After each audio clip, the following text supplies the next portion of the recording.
Vamos dar início então à nossa aula de física. Uma aulinha aqui de cinemática, certo? Aqueles conceitos básicos que a galera às vezes não dá tanta importância e se complica lá na frente por conta disso.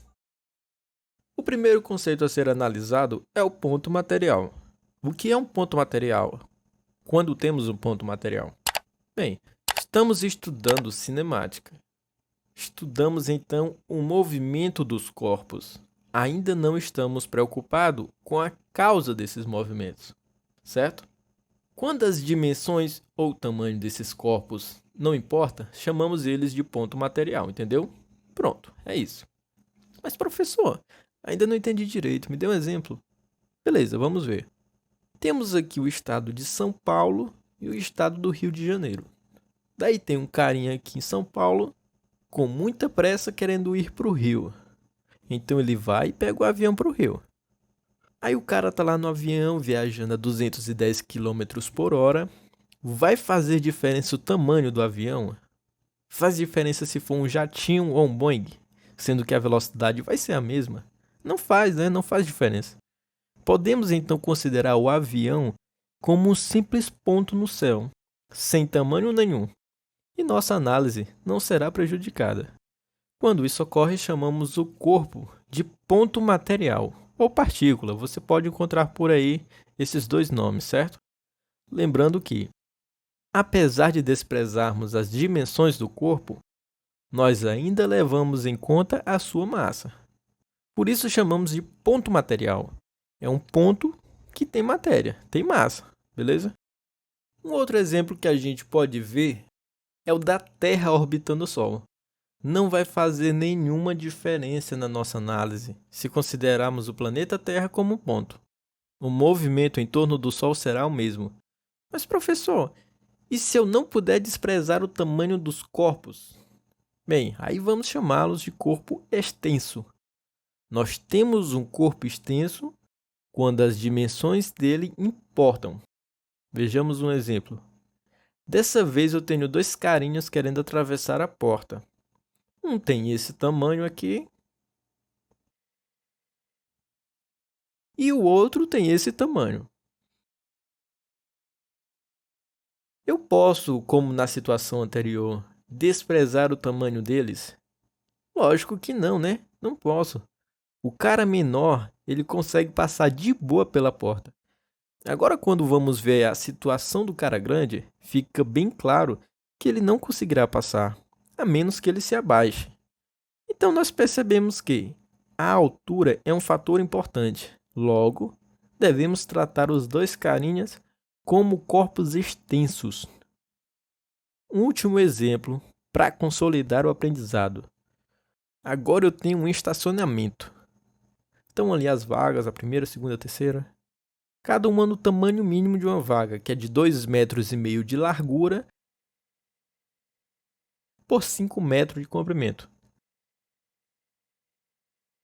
Eu quero estacionar nessa vaga um caminhão que pode ter, por exemplo, 2,60 metros de largura e 10 metros de comprimento. Vai dar certo? Não tem como. Ele vai ter que ocupar 2 vagas e ainda vai ficar com a parte de trás para fora. Claramente uma situação onde devemos tratar como corpo extenso. Então, para fixarmos de uma vez por todas, o tamanho do corpo importa? Sim. Então é um corpo extenso. Não. É um corpo material. Pronto, acabou a história. Quando estamos falando de trajetória, estamos falando da linha formada pelas posições ocupadas pelo corpo. Mas que linhas podem ser essas? Repare aqui nessa situação onde temos um campo de futebol. Um jogador que está nessa posição aqui recebe a bola e começa a correr pelo campo.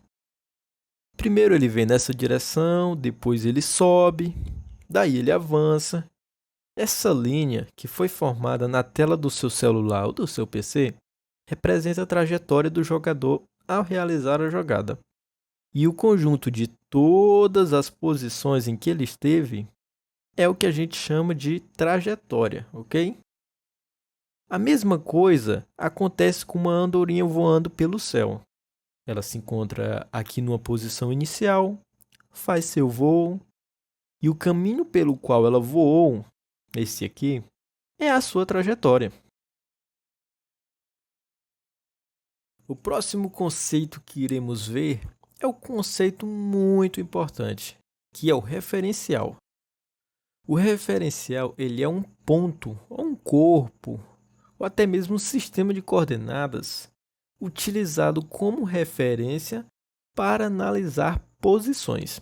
Por exemplo, na situação representada, temos um cara sentado no banco, uma maçã sobre um livro também no banco, uma rocha ao lado e um galho com um fruto à direita.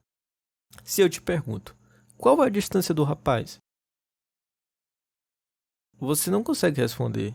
Você vai me perguntar, distância de onde, professor? Em relação ao quê? Daí eu te dou uma opção, em relação à maçã. E então você chuta. Ah, é 1 metro.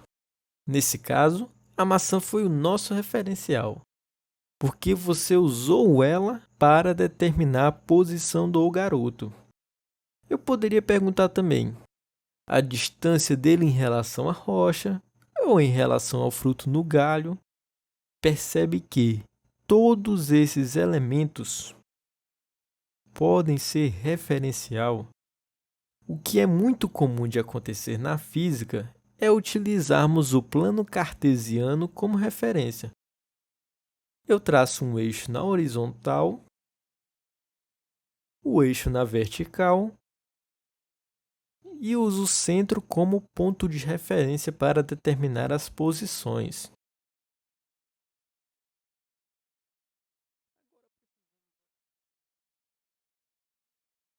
Agora precisamos olhar com mais calma para essa parte. O movimento é relativo. Digamos que o rapaz da situação anterior avistou um ônibus viajando a 40 km por hora. Dessa vez eu te pergunto, essa pessoa aqui, ela está em movimento ou não? A resposta é, depende. Qual o referencial? Porque vamos analisar, num primeiro caso, em que vamos analisar em relação ao garoto, ou seja, ele é o referencial. Bem, no início, quando o garoto olhar para frente, ele vai ver as pessoas dentro do ônibus. Depois de passar alguns segundos, olhando para frente novamente, ele vai ver apenas o outro lado da rua, porque o ônibus já vai estar distante. Ou seja, nessa situação, a pessoa dentro do ônibus vai estar em movimento, pois a posição dela está variando em relação a ele. Mas se analisarmos um segundo caso, que é uma pessoa dentro do ônibus como referencial, essa daqui, por exemplo, qual situação a outra pessoa aqui vai estar? Repouso ou movimento? Repare que no começo, quando a pessoa olhar para frente, vai ver a outra ali na poltrona parada. Depois de passar alguns minutos, ela vai continuar vendo a outra ali na mesma posição. Ou seja, o tempo vai passando e a posição dela vai permanecendo a mesma. Conclusão: ela está parada. Já o garoto sentado no banco vai estar em movimento, porque sua posição vai estar mudando com o tempo. Cada vez ele vai ficando mais e mais distante do ônibus. Logo, as pessoas dentro do ônibus estão paradas entre si e em movimento em relação ao garoto. Assim como o garoto também está em movimento em relação a elas. Tudo vai depender de quem que é o referencial. Então podemos definir: um corpo está em movimento quando sua posição varia em relação ao referencial. Um corpo está em repouso quando sua posição não varia em relação ao referencial. O referencial também faz com que as trajetórias sejam relativas. No caso onde temos um avião que, por algum motivo, uma de suas turbinas explodiu e caiu, eu estou apenas ilustrando uma situação, certo? Então, olhando em 3 momentos diferentes, percebemos a queda da turbina. Para alguém nesta poltrona aqui do avião, vai ver ela sempre abaixo dele. Ou seja, caindo em linha reta. Para um observador que está fora do avião, está sentado no chão, por exemplo, ele vai ver as turbinas fazendo essa trajetória aqui, um arco de parábola. Ou seja, dependendo do referencial, podemos ter trajetórias diferentes. Claro que aqui, por questões didáticas, eu desprezei o atrito com o ar. No final das contas, não iria mudar muita coisa. Um outro exemplo poderia ser na situação do ônibus. Se uma pessoa joga uma moeda para cima, para alguém dentro do ônibus, ela vai subir e descer. Para o garoto de fora, o rapazinho ali do banco, ela vai fazer um movimento parabólico. Esse movimento aqui, beleza? Então é isso, pessoal. Dependendo do referencial, a trajetória pode sim mudar. Tudo certo? O assunto é muito tranquilo, pessoal. Fique à vontade para reassistir algum trecho desse vídeo ou reassistir o vídeo completo, viu? Porque são conceitos muito importantes. Vai facilitar muito sua vida lá na frente. Eu vou ficando por aqui. Não esqueça de nos seguir no Instagram e até a próxima.